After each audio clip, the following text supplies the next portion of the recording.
Number 70، صرف شکل و صورت پہ نہ جائیں، صرف شکل و صورت پہ نہ جائیں بلکہ انسان کے اخلاق، اعمال اور کردار کو دیکھیں۔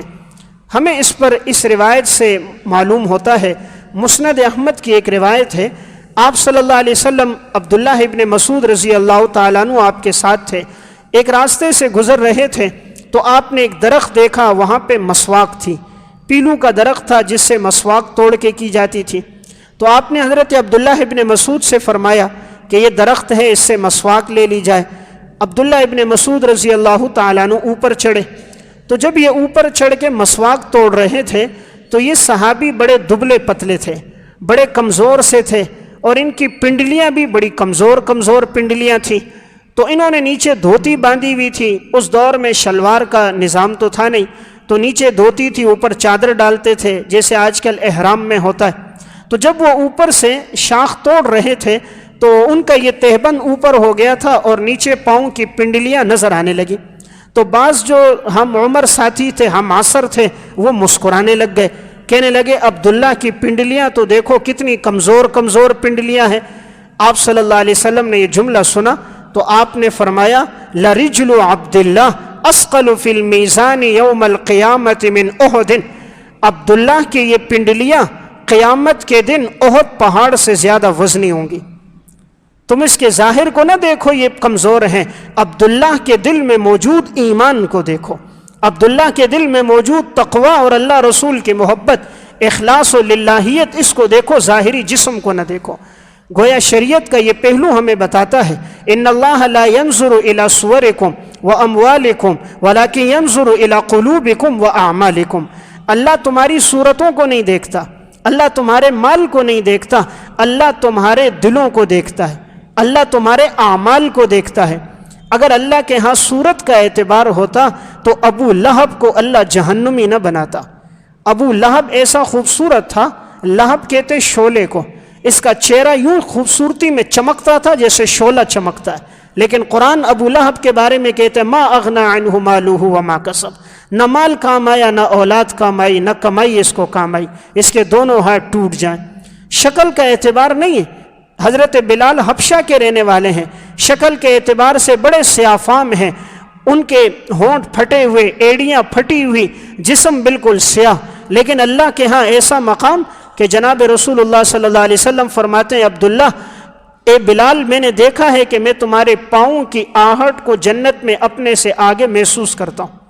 اتنا بلند اللہ نے حضرت بلال کو مقام عطا فرمایا تھا۔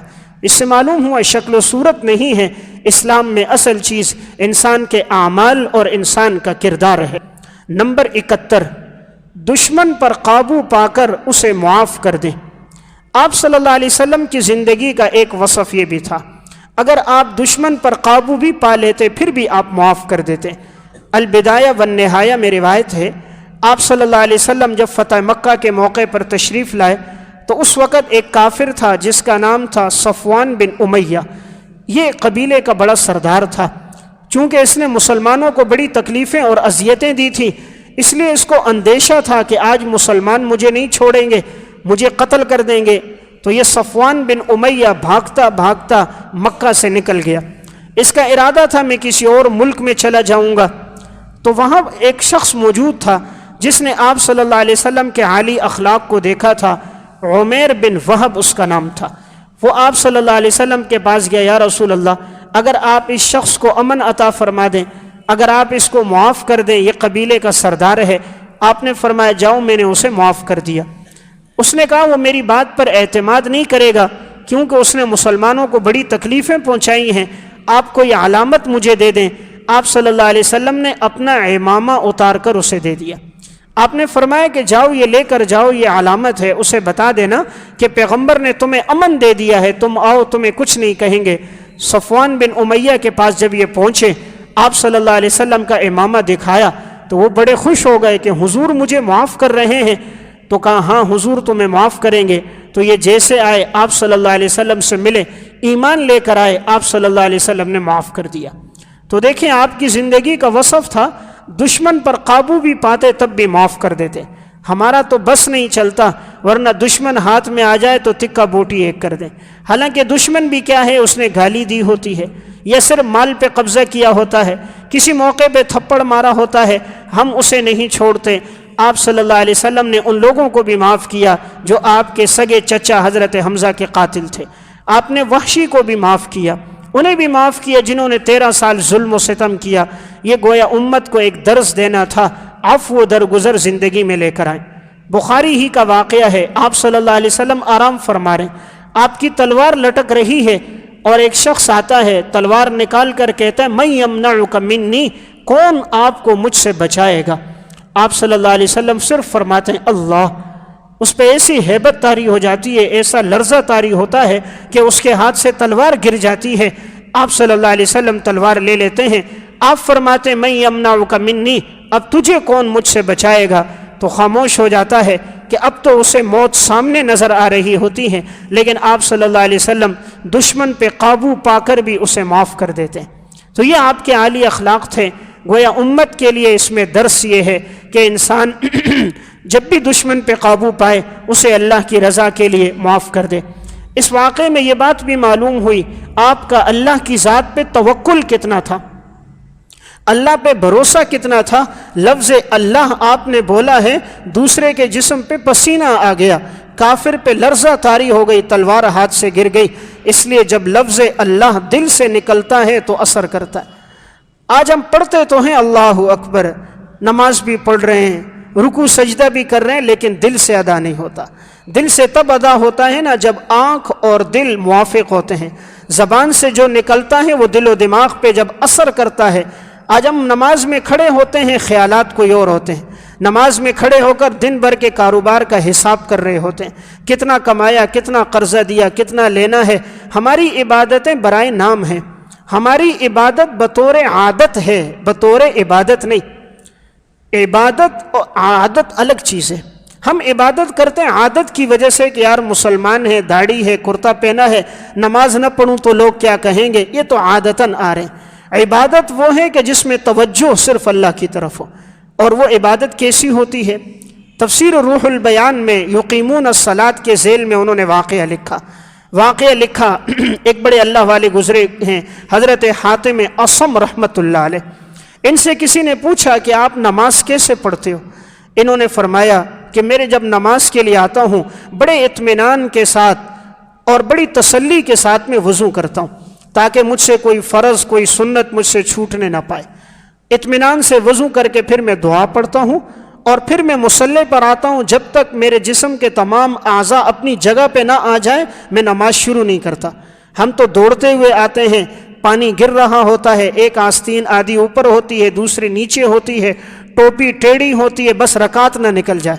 بعض ساتھی پھسل بھی جاتے ہیں، ہڈیاں بھی ٹوٹ جاتی ہیں، اور بھائی اگر رکعت نکل گئی تو بعد میں پڑھ لینا، حرج کی کیا بات ہے؟ اتنا اہتمام تھا تو 5 منٹ پہلے آنے کی کوشش کرنا۔ اسی لیے آپ صلی اللہ علیہ وسلم ایک دفعہ نماز پڑھا رہے تھے، ایک صحابی اسی طرح کے حضور رکوع میں چلے گئے تو انہیں مسئلے کا پتہ نہیں تھا، وہ پیچھے سے رکوع میں جا کر اور رکوع کی حالت میں آگے آگے چل کے صف میں مل رہے تھے، رکوع کی حالت میں چلتے چلتے صف میں مل گئے۔ آپ صلی اللہ علیہ وسلم کو پتہ چلا، آپ نے فرمایا زادک اللہ حرصا فلا تعد، اللہ تمہارے حرص میں اضافہ کرے، نماز کے ساتھ تیری محبت ہے لیکن آئندہ ایسا نہ کرنا۔ یعنی گویا امت کو درس دیا، باہر سے مسجد آنے میں جلدی کرو، مسجد میں نہ دوڑو۔ ہم باہر سے آنے میں تاخیر کرتے، مسجد میں بھاگ رہے ہوتے۔ تو یہ کہتے ہیں حاتم اصم، جب میرے اعضاء کو سکون ملتا ہے پھر میں نماز کے لیے کھڑا ہوتا ہوں، اللہ اکبر جو کہتا ہوں تو گویا ساری دنیا کو اپنے پیچھے پھینک دیتا ہوں۔ اللہ اکبر کا یہی مطلب ہے، زبان سے کہا، ہاتھ اٹھائے، یعنی ساری دنیا پیچھے، اب میرے سامنے صرف میرا اللہ ہے۔ اور کہا جب میں قرات کرتا ہوں ایک ایک لفظ دل سے ادا کرتا ہوں، اور میرے یہ الفاظ میرے کانوں تک پہنچتے ہیں۔ میں رکوع سجدہ بڑے اطمینان سے کرتا ہوں، اور میں اپنی ہر نماز کو زندگی کی آخری نماز پڑھتا ہوں، یہ سمجھتا ہوں شاید یہ میری آخری نماز ہو۔ کہنے والے نے حاتم اصم سے پوچھا حضرت کتنے عرصے سے یہ آپ کا معمول ہے؟ فرمانے لگے کہ بھائی میری نماز کے اندر یہ ہوتا ہے، نماز پڑھتے وقت میں اللہ کو اپنے سامنے تصور کرتا ہوں، جنت کو دائیں طرف، جہنم کو بائیں طرف، اور اسرائیل علیہ السلام کو اپنی پیٹھ کے پیچھے، اور میرا یہ معمول 30 سال سے اسی طرح۔ اس نے کہا ہم نے تو کبھی زندگی میں ایک نماز ایسی نہ پڑھی. انہوں نے فرمایا اللہ کا فضل ہے، میرا 30 سال سے یہی معمول ہے. تو میں بات یہ عرض کر رہا تھا، زندگی کے اندر یہ وصف بھی انسان اپنی زندگی میں لے کر آئے. نمبر 72، دعا کی تاثیر سے فائدہ اٹھائیں. دعا میں اللہ نے اثر رکھا ہے، انسان اس کی تاثیر سے فائدہ لے، خود بھی اہتمام کرے، اپنے گھر والوں کو بھی اس کے اہتمام کا درس دے. اس میں ہمارے لیے سیرت کے 2 واقعات سے رہنمائی ملتی ہے. سیرت کا یہ واقعہ البدایہ والنہایہ میں ہے. حضرت ابو بکر صدیق رضی اللہ تعالیٰ عنہ جب ایمان لے کر آئے تھے، یہ ابتدائی اسلام کی بات تھی. اس وقت مسلمانوں کی تعداد بہت کم تھی، کفار کی تعداد زیادہ تھی. ابو بکر صدیق رضی اللہ تعالیٰ عنہ مسجد حرام آئے اور لوگوں کو دعوت دی، توحید کی دعوت دی، رسالت کی دعوت دی. بجائے یہ کہ مشرکین مانتے، یہ بدبخت سارے اٹھے، حضرت ابو بکر صدیق کو بے تحاشا مارا. اتنا مارا کہ یہ زخمی ہو گئے. اور ایک ظالم نے اپنا جوتا اتارا اور ربیعہ بن امیہ نے وہ جوتا لے کر ابو بکر صدیق کے رخساروں پہ مارا. وہ نوکیلا جوتا تھا تو صدیق اکبر کے رخسار زخمی ہو گئے اور زخموں سے خون بہنے لگ گیا. اتنا آپ کو مارا گیا کہ آپ بے ہوش ہو گئے. تو آپ کے قبیلے کے جو لوگ تھے وہ بھی کچھ آ گئے، قبیلے بنو تیم کے. وہاں چند سردار تھے، وہ بھی آ گئے. انہوں نے کہا اگر تم نے اسے مار ڈالا تو اس قبیلے کے لوگ تو تمہیں نہیں چھوڑیں گے. قبیلے والے کہیں گے یہ ہمارے قبیلے کا فرد تھا. اور جاہلیت میں تو اگر کسی کے قبیلے کے آدمی کو مار دو تو وہ جب بدلہ لیتے تھے ایک نہیں، ایک کی جگہ 20 کو مارا کرتے تھے. تو اب کہا کہ بھئی اس کو نہ دیکھو یہ مسلمان ہے، دیکھو یہ فلاں قبیلے کا ہے، اس قبیلے کے لوگ کہیں ہمارے ساتھ جنگ نہ کر دیں. اب یہ سارے کفار پریشان ہو گئے. حضرت ابو بکر صدیق کو گھر لے جایا گیا، زخمی حالت میں ہیں، بے ہوش ہیں. ان کی والدہ اس وقت تک مسلمان نہیں ہوئی تھی. اب یہ کفار بھی کھڑے ہیں، کسی طرح انہیں ہوش آ جائے، کہیں انتقال نہ ہو جائے، پھر تو یہ قبیلے کے لوگ ہم سے جنگ کریں گے. حضرت صدیق اکبر کے جسم پہ پانی ڈالا گیا، ہوش آ جائے. منہ میں پانی ڈالا گیا لیکن ہوش نہ آیا. کافی دیر کے بعد آپ کو ہوش آیا. زخمی حالت میں تھے، جب ہوش آیا تو والدہ نے آپ کو پانی پلانا چاہا، کھلانا چاہا. ابو بکر صدیق نے پہلا سوال یہ کیا کہ یہ بتاؤ کہ نبی اکرم صلی اللہ علیہ وسلم کس حال میں ہیں، کہ میرے اوپر تو تکلیفیں آئیں، حضور بھی اس موقع پر تھے، کہیں آپ صلی اللہ علیہ وسلم کو تو کسی نے کوئی تکلیف نہیں پہنچائی. تو ابو بکر صدیق کی والدہ نے کہا کہ بیٹا مجھے حضور کے بارے میں نہیں پتا. آپ نے فرمایا میں اس وقت تک نہیں کھاؤں گا جب تک میں آپ صلی اللہ علیہ وسلم کو دیکھ نہ لوں. جب میں حضور کو دیکھوں گا تسلی ہو جائے گی تو اس کے بعد میں کھانا کھاؤں گا. تو ماں نے آگے سے کہا میں زخمی حالت میں تمہیں کیسے لے جا سکتی ہوں. دیکھیں ہمیں اسلام کی خاطر کسی نے ہمارے رخساروں پہ جوتے نہیں مارے. ابو بکر صدیق اس امت کا وہ انسان ہے کہ جس کو ایمان کی خاطر اس کے رخساروں پہ جوتے بھی لگے. ہمیں ایمان کی خاطر کسی نے ہمارے جسم سے خون نہیں نکالا. صدیق اکبر وہ ہے جس کے جسم سے خون بہا ہے. اسلام کی خاطر ہمارے اوپر کبھی بے ہوشی طاری نہیں ہوئی. ابو بکر اس امت کا وہ انسان ہے جو اسلام کی خاطر بے ہوش بھی ہوا. ابو بکر صدیق کا سوال کیا تھا، حضور کے پاس لے کر چلو. ماں نے کہا میں تو نہیں لے جا سکتی، میں بوڑھی ہوں، تم اس حال میں ہو کہ زخمی ہو. کہا جا کر ام جمیل بنت خطاب کو بلا لو. یہ عورت بھی ابھی جب انہیں بلایا گیا اس وقت تک پردے کے احکامات نہیں آئے تھے. ابو بکر صدیق نے کہا میں تمہارا سہارا لوں گا، ایک طرف والدہ کا ایک طرف ان کا، حضور کے پاس چلوں گا. دونوں کا سہارا لے کر دار ارقم میں پہنچے. آپ صلی اللہ علیہ وسلم وہاں پر موجود تھے. جیسے ہی ابو بکر صدیق کی آمد کی اطلاع ملی صحابہ بھی کھڑے ہو گئے، آپ صلی اللہ علیہ وسلم بھی استقبال کے لیے کھڑے ہو گئے.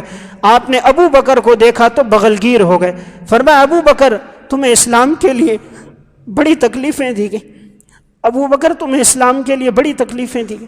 ابو بکر نے فرمایا یا رسول اللہ اگر آپ کو کچھ نہ ہوا تو مجھے اپنی اس تکلیف پر کوئی حرج کی بات نہیں.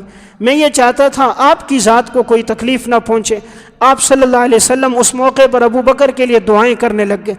ابو بکر نے فرمایا یا رسول اللہ میری خواہش یہ ہے کہ اللہ میری اس والدہ کو ایمان کی توفیق دے دے. تو میں جو بات عرض کر رہا ہوں کہ دعا کی تاثیر سے فائدہ لینا چاہیے. آپ صلی اللہ علیہ وسلم نے ہاتھ اٹھائے، فرمایا کہ اے اللہ ابو بکر کی ماں کو ایمان کی توفیق عطا فرما. ابھی آپ کے ہاتھ نیچے نہیں ہوئے تھے، ابو بکر کی والدہ کا دل بدل گیا. اسی موقع پہ کلمہ پڑھا اشہد ان لا الہ الا اللہ و اشہد ان محمد رسول اللہ. صحابہ اکرام نے کبھی دولت کا سوال نہیں کیا، یہ نہیں کہا یا رسول اللہ آپ یہ دعا کرو کہ اللہ مجھے دولت دے دے، اللہ مجھے پیسہ دے دے، اللہ جائیداد گوڑی مکان دے دے، نہیں، یا رسول اللہ یہ دعا کرو اللہ میری ماں کو ایمان کی توفیق دے دے۔ آپ صلی اللہ علیہ وسلم کے دستے مبارک اٹھتے ہیں، ابو بکر صدیق کی ماں ایمان لے آتی۔ اسی طرح کا واقعہ صحیح مسلم میں موجود ہے، حضرت ابو ہریرہ رضی اللہ تعالیٰ عنہ کی والدہ ایک موقع پر انہوں نے اپنی والدہ کو دعوت دی تو والدہ ایمان نہ لائیں، کچھ نازیبا الفاظ کہہ دیے۔